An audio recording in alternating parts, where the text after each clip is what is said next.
अस्सलाम वालेकुम दोस्तों, मेरा नाम है अली। मैं हमेशा की तरह मौजूद है दाऊद और आप देख रहे हैं जिस वक्त हमारा शो, क्योंकि इसको देखना बनता है। दोस्तों आप लोग से बात करने जा रहे हैं। बात करेंगे जी आज आपके साथ जिस तरह से आईपीएल ने जो है दाऊद साहब हाइप पकड़ी हुई है, बहुत ही कमाल किस्म की जो इस वक्त जो आईपीएल ने हाइप पकड़ी हुई है। क्या पीएसएल रियल मायनों में आईपीएल के नजदीक भी आती है? अब अभी जो करंट टाइम चल रहा है इस पर बात करेंगे कि पाकिस्तान क्रिकेट बोर्ड के साथ कोचेस काम करने को तैयार नहीं है। दूसरी तरफ बीसीसीआई की फ्रेंचाइजीज के साथ अभी उनको काम मिलेगा या नहीं मिलेगा, ये सोचकर अभी मिला नहीं है। पाकिस्तान क्रिकेट बोर्ड से काम नहीं करते हैं, तरसे होते हैं कि बीसीसीआई में कहीं काम मिल जाए, कहीं आईपीएल में काम मिल जाए, और यहां ऑफरें हो रही हैं, करोड़ों की ऑफरें हो रही हैं, कोचेस को काम करने को तैयार नहीं है। क्या वजह बन गई पाकिस्तान क्रिकेट बोर्ड में इतने लैक ऑफ ट्रस्ट आ रहा है कोचेस का, इस पर भी बात करेंगे। तो अगर आप हमारे चैनल पर नहीं पहली बार आए, चैनल को अभी सब्सक्राइब करें और साथ लेकर बैठा। तो बात का आगाज करते हैं नंबर खबर के साथ जो हमारे पास आ रही है। तो दाऊद साहब, आईपीएल की वैसे हाइप तो होती है, पिछले साल थोड़ी नॉर्मल थी, लेकिन इस साल तो कुछ अलग ही हाइप है। और पीएसएल फिर हम कुछ टाइम पहले कहा करते थे यार थोड़ा थोड़ा ग्रो कर रहा है, शायद कहीं आईपीएल के हल्का हल्का नेड़े नजदीक कहीं ना कहीं पहुंच जाए। दाऊद साहब नजदीक भी नहीं नजर आ रहे, क्या वजह है? देखिए, कल जैसे सनराइजर्स हैदराबाद का मैच हुआ मुंबई इंडियंस के साथ, 277 रन लगे हैं। और अगर रन्स की एतबार से आप बात करते हो तो ये एक ऐसा रन बन गया है जो आज तक कभी भी टी20 क्रिकेट में इतना रन नहीं बना। इंटरनेशनल और लीग्स को कंबाइनली भी अगर आप मिला लो, कभी नहीं हुआ। इतने छक्के लग गए कल जो कभी नहीं लगे। और इतना सेंसेशनल मैच, क्राउड की आप बात कर लो, उनकी ऐप क्रैश कर गई, इतनी आवाम देख रही है। ये जो स्टैट्स दिखा रहे, क्योंकि इस बार जो ग्राउंड तो चलो खाली थे हमारे पीएसएल में, लेकिन जो व्यूअरशिप पॉइंट ऑफ व्यू से भी जो ए स्पोर्ट्स ने जारी की थी व्यूअरशिप, वो इंतहाई कम थी। अब आप देखो ना, कल जो मैच खेला गया 523 रन बने कंबाइनली। इसके अलावा सबसे ज्यादा रन बने थे वो साउथ अफ्रीका और वेस्ट इंडीज का जो सेकंड टी20 था, उसमें 517 बने थे। फिर अगर आपको याद होगा जो आपका हमारा जो पीएसएल हुआ था, उसमें बड़े हाईएस्ट रन बने थे। कोयटा और मुल्तान का जो मैच था वो 515 रन बने थे। फिर अगर आप सरे और मिडलसेक्स का टी20 ब्लास्ट में मैच था, जिसमें 506 रन बने थे। तो आईपीएल ने तमाम तर रिकॉर्ड तोड़ दिए हैं, 523 रन। और प्रूव हो गया है कि जो आईपीएल है इस टाइम क्यों नंबर 1 है। अगर आप क्वालिटी की बात करते हो तो कल हमने बात की थी कि स्टेन ने मफाका को बोला था, जो उनका ही अंडर 19 का बॉलर है, कि भाई अब तुझे पता चल गया कि अंडर 19 क्रिकेट कैसी होती है, और अगर तू प्रो लीग में खेलेगा तो तेरा क्या हशर होगा। जो तू इतनी स्विंगिंग बॉलिंग कर रहा होता था, बाउंसर मारता था, पेस था तेरे पास, उनमें से एक भी चीज नजर नहीं आई, ना स्विंग, ना पेस, ना तेरी लाइन और लेंथ, और तुझे दुम्बे की तरह उन्होंने मारा है। और आप ये देखो कि पता चला है कि वहां पर डिफरेंस क्रिएट हुआ है। आप देखो रन्स कैसे पड़े हैं, वही अगर आप देखो क्राउड देखो कैसे जैम पैक्ड होता है। और आईपीएल इस बार तो एक अलग ही लेवल की हो रही है। वो अलग बात है कि इस आईपीएल में एक चीज बड़ी कॉमन हो रही है कि जो होम टीम है वो ही जीते जा रही है, और बहुत ज्यादा मार रही है टीमों को। जो होम टीम है सारी लगातार होम की विक्ट्री हो रही है। चेन्नई जीत रहा है, आरसीबी का आरसीबी जीत रहा है, ये इधर हैदराबाद भी जीत रहा है। जो है वो जीते ही जा रहा है घर में। तो मुंबई भी चाह रही होगी कि हमें भी हमको गोला पे वापस जाना है, हमें भी हमारे घर जान दो ताकि हम भी कुछ करें। मुंबई इंडियंस का दाऊद एक चीज तो है यार, इतनी आप कह लें कि बदवा कभी नहीं लगी थी मुंबई इंडियंस को, जैसी जो है वो अब लगी है। ये स्पेशली हार्दिक पांड्या ने जो कप्तानी ज्वाइन की है, तारीख का सबसे ज्यादा रन पड़ा आईपीएल की तारीख का सबसे ज्यादा रन पड़ा, 277 रन कभी भी नहीं पड़ा। और इतना क्रिटिसिज्म हो रहा है उनकी कप्तानी को लेकर। देखो बात तो है, ट्रोल कर रहे हैं लोग हार्दिक पांड्या को रख के मैन विद 0 हिटर्स। नहीं वो जीरो अगर लवर आप बोलो तो बात भी है, क्योंकि हार्दिक ने देखो उड़ता तीर खुद ही लिया है, जो हकीकत रियलिटी वाली बात है। चलो ले लिया ना, एक अलग चीज है। आप कप्तान बन गए, ठीक है, हो जाता है मैनेज, लेकिन आप कप्तान बनने के बाद जिस एटीट्यूड के साथ ग्राउंड में कर रहे हैं, जिस आप रोहित शर्मा को फील्ड में प्लेस कर रहे हैं, थोड़ा पॉजिटिव इमेज तो बिल्ड करो ना। मैंने देखा हार्दिक पांड्या किसी को फिक्र नहीं करता, पॉजिटिव इमेज ही बिल्ड करने की कोशिश नहीं करता। ये सबसे इंपॉर्टेंट है कि हार्दिक पांड्या, वही बात मैंने कल भी मैं ये बात कर रहा था कि हार्दिक पांड्या नहीं सुनते, वो कहते हैं भाई मेरे को सब आता है, मुझे मत बता, तू मुझे मत सिखा। इवन वो रोहित शर्मा इतने सीनियर कैंडिडेट है, उनकी इतनी खिदमात है, अगर आप उनकी खिदमात लोगे एट दिन जीतोगे, जीत में आपको ही प्रेज मिलेगा। लेकिन अगर आप उनकी इतने सीनियर कप्तान है, इंडिया के कप्तान है, वर्ल्ड कप में फाइनल मीडिया को लेकर गए, मुंबई को इतनी ट्रॉफियां जितवाई हैं, मुंबई के पूरा कल्चर ही चेंज कर दिया मुंबई इंडियंस का, लेकिन आप कह रहे हो भाई मुझे मत सिखा, मतलब ये क्या एटीट्यूड है आपका। और यही जो चीज है वो उनके लिए भी नुकसानदेह है और मुंबई के लिए भी नुकसानदेह, और फिर क्राउड की तरफ से भी उनको एक हीट फेस करने को मिल रही है। लेकिन अली साहब जो भी है, लेकिन ये तू तड़ाड़ और ये एंटरटेनमेंट से भरपूर आईपीएल इस बार जैसे जा रही है, जो मैं देख रहा था स्टैट्स, एक कंपैरिजन, एक वेबसाइट है उसने स्टैट्स कंपैरिजन किए थे, पीएसएल के साथ नहीं किए थे उसने, ओवरऑल आईपीएल को बाकी लीगों से जो बीपीएल है या कैरेबियन प्रीमियर लीग का सबसे कहते तो इस बार का जो आईपीएल है अभी शुरू ही हुआ। आईपीएल में कितने मैच हुए हैं, अभी पहला हफ्ता आईपीएल का, और एक हफ्ते में ही अभी कंप्लीट नहीं हुआ वो भी। और आईपीएल ने स्टार्ट हुआ था 28 से 6 दिन हुए, और आईपीएल ने गुजरा अभी 28, तो आईपीएल ने तमाम रिकॉर्ड्स जो हैं वो तोड़ दिए हैं। चाहे व्यूअरशिप के हवाले से बात करो, थ्रिलिंग मैच के हवाले से बात करो, यंगस्टर्स जैसे परफॉर्मेंसेस दिखा रहे हैं, जिस तरह के बड़े बड़े ओवरसीज हैं, चाहे पैट कमिंस की कप्तानी, चाहे क्लासन की बल्लेबाजी, चाहे स्टार को छक्के पड़ना, क्या बाकी जिस तरह से पैट कमिंस वगैरह जिस तरह से फॉरेन है, लोकल यंगस्टर्स अभिषेक शर्मा जैसे कल उन्होंने बल्लेबाजी घुमाई, बल्ला उन्होंने चलाया, कमाल कर दिया, उनको मैन ऑफ द मैच का भी कल अवार्ड दिया गया।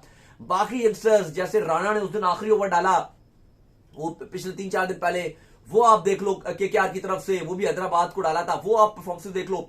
यानी कि अगर आप देखो ओवरऑल आईपीएल में चाहे यंगस्टर्स की बात करो, चाहे आप जो है वो आरसीबी की तरफ से आप विराट की परफॉर्मेंस देख लो, कार्तिक का वो फिनिश करना देख लो, इस बार आईपीएल का एक अलग ही चार्म है। और क्राउड आप देखोगे तो फुली आपको जैम पैक नजर आ रहा है, व्यूअरशिप अट्रैक्ट कर रही है। और यही वो बता रहे थे कि आईपीएल के कोई करीब करीब, यानी कि होता है ना कि आधों में या 10% या 20% कोई लीग आए, तो भाई कोई भी करीब करीब भी नहीं आ रहा था, इतनी ऊपर चली गई। चलें आगे। खैर इसके बाद जो अपडेट आ रही है जी, वो आ रही है कोचेस के हवाले से। तो दाऊद साहब अभी तक कोच फाइनल होने का नाम नहीं वो ले रहा, तकरीबन को 15-20 दिन हो गए लगे हुए, कोच कोच कोच कोच, जिस कोच की तरफ जाते हैं वो हरी झंडी दिखाता है और दिखा के निकल जाता है। अभी एक दो कोचों के साथ जो है बात चल रही है, ल्यूक रोंची जिनका ताल्लुक जो है अब न्यूजीलैंड से है, और एक आपको पता है गैरी क्रिस्टन जिन्होंने इंडिया को जो वर्ल्ड कप जितवाया था, वो ऐसे कई बार पहले मना भी कर चुके हैं पाकिस्तान क्रिकेट बोर्ड के साथ, लेकिन एक बार फिर से कोशिश कर रहे हैं, वो भी इंडिया की वजह से।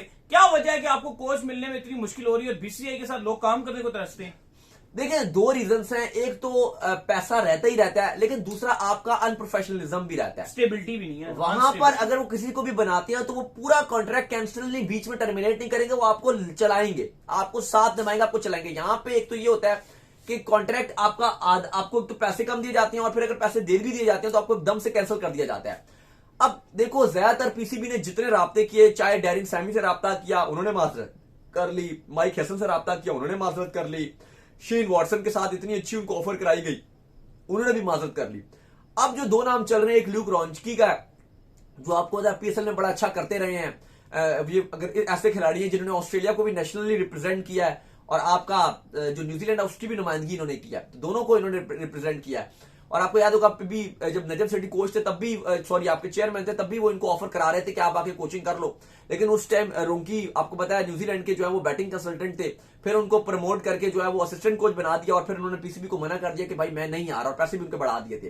तो अब दोबारा से उनको ऑफर की गई है, पर वो फिर टाइम मांग रहे हैं। गैरी क्रिस्टियन के साथ आपकी पहले भी डील फाइनल होने वाली थी, फिर उन्होंने कहा कि मैं अपने करीबी लोगों से मशवरा कर लूं, फिर उन्होंने मशवरा दिया कि भाई तूने इंडिया को वर्ल्ड कप जितवाया हुआ है 2011 का, इंडिया में तेरे लिए अच्छे सेंटीमेंट्स हैं, लोग तुझे अच्छा मानते हैं, तेरी अकेडमी भी है इंडिया में, तू ना जा तो बेहतर है, क्योंकि तू जाएगा तो इंडिया पाकिस्तान की पॉलिटिकली मामला की वजह से तुझे हेट मिलेगी इंडिया से भी, तो तूने 11 का वर्ल्ड कप भी जिताया हुआ तो तू ना ही जा। तो फिर वो नहीं आए, लेकिन अभी फिर उनको पीसीबी अच्छी ऑफर कर रहा है, लॉन्ग टर्म कॉन्ट्रैक्ट ऑफर कर रहा है, वो फिर इंटरेस्ट शो कर रहे हैं, लेकिन अब वो फिर कह रहे हैं अपने करीबी लोगों से मशवरा। करीब आती हैं फिर एकदम से जो है ना लोग वो देखते हैं कि आपका ट्रैक रिकॉर्ड उठा के देखते हैं कि आपने पुराने कोचेस के साथ क्या किया, आपने मिकी आर्थर के साथ क्या किया था, उससे पहले वाला जो कोच था उसके साथ आपने क्या किया था। फिर वो एक कोशिश ये भी करते हैं कि यार पीसीबी को फुदू लगाने की कोशिश करते हैं कि भाईजान फ्रीलांसिंग की तरह हम कोचिंग इनकी कर लेते हैं एज अ फ्रीलांस कोच, जब ये दौरे पे जाएंगे तो हम इनके साथ चले जाएंगे, वर्ल्ड कप में कर लेंगे, वर्ल्ड कप में इनके साथ कर लेंगे, लेकिन जब दूसरा टाइम होगा हम अपनी कंट्री में ही। उसकी वजह है ना, वजह यह है कि अभी आप कप्तान के साथ क्या कर रहे हो अपने, अभी पाकिस्तान के कप्तान जो है वो शाहिद अफरीदी को आपने लगाया एक सीरीज में, अब आप कह रहे हो जी आपको हटा रहे हैं हम, और आपकी जगह हम बाबर आजम जो पहले उनके रिकॉर्ड इतने खराब थे उनको आपने हटाया, उनको आपने सैक किया, आप कह रहे हो फिर तुझे लगाएंगे।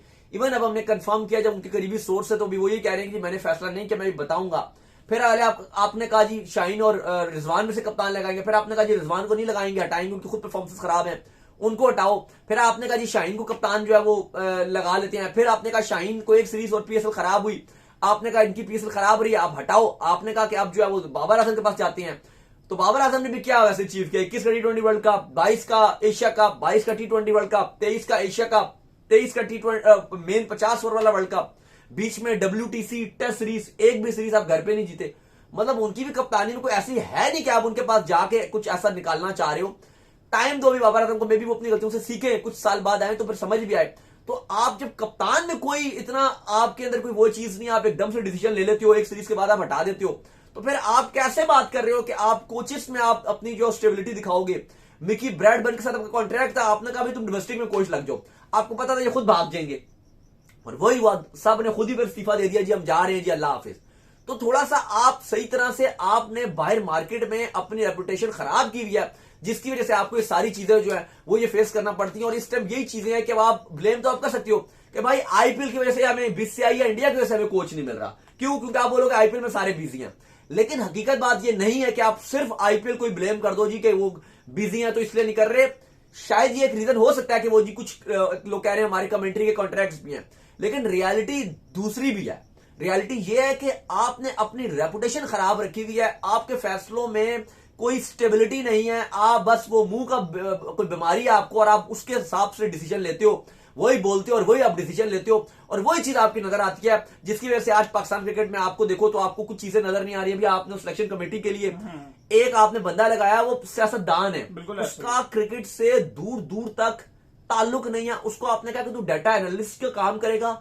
ज़ाहिर है डाटा एनालिस्ट का काम तो और भी मुश्किल है, वो कर ही नहीं सकता, तो उसके साथ आपने एक डाटा एनालिस्ट लगा दिया है कि भाई ये डाटा एनालिस्ट है और अब फैसला आप लोगे, तो भाई फिर उस डाटा एनालिस्ट जो हसन चीमा है उसको ही फैसला करने दो। तो आपने कहा नहीं, ये तुझे असिस्ट करेगा हसन चीमा, और जो बिलाल अफजल नामी सियासतदान है वो अब आपकी टीम बनाएगा। तो ये तो आपकी क्रिकेट का हाल है, आप क्या बात करते हैं। तो उम्मीद करते हैं आज का शो आपको आगे पसंद आया। वीडियो को लाइक कीजिए, हमारे चैनल सब्सक्राइब कीजिए, साथ ही बेल आइकन बजाइए, एक और काम कर लीजिए और वो ये कर लीजिए, हमारे फेस पेज को फॉलो कर लीजिए, लिंक डिस्क्रिप्शन में मौजूद है। अल्लाह हाफिज, बाय, ख्याल रखिएगा।